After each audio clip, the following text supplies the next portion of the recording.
Okay, good day. Introduce yourself. Good day, ma'am and sir. Thank you for your time watching my video. I am Pilar Duran, 37 years old, married.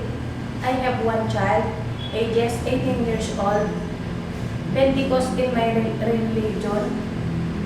How many brothers and sisters I do you have have? one brother and two sisters. I am the eldest, college graduate. I took up Bachelor of Science in Agriculture and also earning unit as Bachelor of Secondary Education. Are you an ex-abroad? Are you an ex? No, Okay, so you work here in the Philippines as a helper before? Yes, For ma'am. how long? 2 years, ma'am. How many members of the family did you I serve? serve 4 members in the family, consists of 1 couple and 2 children. How old the kids?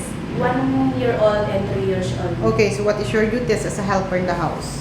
I do household chores like cleaning, washing clothes, washing dishes, ironing, marketing, How often you go to market? weekly. So once a week?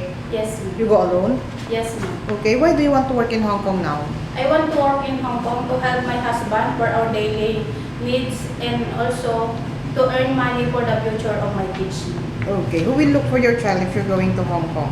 My husband and my family, ma'am. Your family allows you to go abroad. Yes, ma'am. Okay, how long you want to work in Hong Kong? As long as my employer need my service, ma'am. Your day off will not fall on Sunday. You will be given only weekdays off. Is that okay for you? Yes, ma'am. It's okay. Yes, ma'am. And are you afraid of any pet?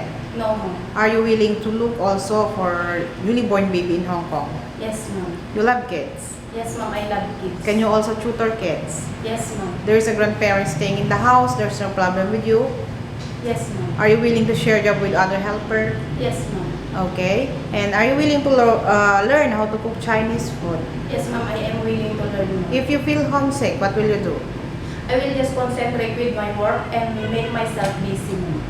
Are you ready to go Hong Kong anytime now? Yes, ma'am. Your future employer is watching you. What can you assure and promise to them? To my future employer, sir, ma'am, please do hire me as your helper. I will promise that I will do my duties and responsibilities. I am hardworking, trustworthy, and flexible. I will carry your baby as my own. And I promise that I will finish my contract. Thank you and see you soon. Okay, thank you very much. HL 2105.